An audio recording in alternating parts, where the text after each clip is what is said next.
আসসালামু আলাইকুম। শিখি একাডেমিতে তোমাদের সবাইকে স্বাগতম।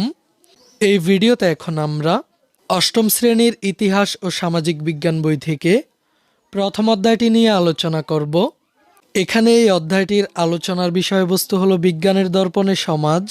এই শিখন অভিজ্ঞতায় আমরা নিজ এলাকার প্রাকৃতিক ও সামাজিক উপাদানগুলো নির্ণয় করব। প্রাকৃতিক ও সামাজিক উপাদানগুলোর সময়ের সঙ্গে পরিবর্তন বৈজ্ঞানিক পদ্ধতিতে অনুসন্ধান করব। এই উপাদানগুলোর পরিবর্তন কিভাবে ভৌগোলিক, সামাজিক, সাংস্কৃতিক ও রাজনৈতিক প্রেক্ষাপট তৈরি করে তা খুঁজে বের করব। চলো তাহলে আমরা কিছু ছবি দেখে নিই। ছবিগুলো আমাদের পরিচিত লাগছে। এগুলোর কোনটি সামাজিক এবং কোনটি প্রাকৃতিক উপাদান তা আমরা খুঁজে বের করি। এখানে ছবিগুলোর মধ্যে জলাশয় হলো প্রাকৃতিক উপাদান, রাস্তা হলো সামাজিক উপাদান, নদী প্রাকৃতিক উপাদান, এরপর গাছপালা প্রাকৃতিক উপাদান, ঘর সামাজিক উপাদান, দোকান সামাজিক উপাদান, এরপর খেলার মাঠ, পোশাক এগুলো সামাজিক উপাদান। এবার চলো আমরা আমাদের কাজটি দেখে নিই। এখানে বলা হয়েছে এখন আমরা নিজ এলাকার প্রাকৃতিক ও সামাজিক উপাদানের একটি তালিকা তৈরি করি। তো এখানে আমাদের কাজটি হলো এই ছকটিতে আমাদের নিজ এলাকার প্রাকৃতিক ও সামাজিক উপাদানগুলোর তালিকা তৈরি করা। ছকটির প্রথম কলামে আমরা আমাদের এলাকার প্রাকৃতিক উপাদানগুলোর তালিকা তৈরি করব, আর ছকটির দ্বিতীয় কলামে আমাদের এলাকার সামাজিক উপাদানগুলোর তালিকা তৈরি করব। তো চলো আমি তোমাদেরকে এই ছকটির নমুনা সমাধানটি দেখিয়ে দিচ্ছি। নিজ এলাকার প্রাকৃতিক ও সামাজিক উপাদানের একটি তালিকা তৈরি করা হলো। প্রথমে আমরা আমার এলাকার প্রাকৃতিক উপাদানের তালিকাটি দেখে নিই। গাছপালা, মাটি, পানি, আলো বাতাস, নদী, পশু পাখি, এরপর মাছ, সূর্য, জলাশয়, পাহাড় এগুলো হচ্ছে আমার এলাকার প্রাকৃতিক পরিবেশের উপাদান। এরপর আমরা দেখে নিই আমাদের এলাকার সামাজিক পরিবেশের উপাদান।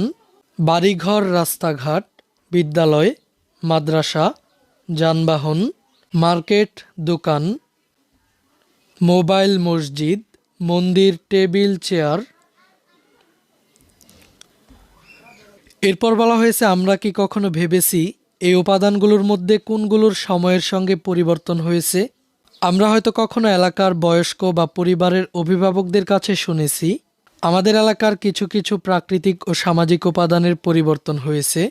আবার আমরা হয়তো অনুমান করেও বলতে পারি, কিন্তু অনুমান বা শোনা কথা থেকে আমরা যৌক্তিক সিদ্ধান্ত নিতে পারি না।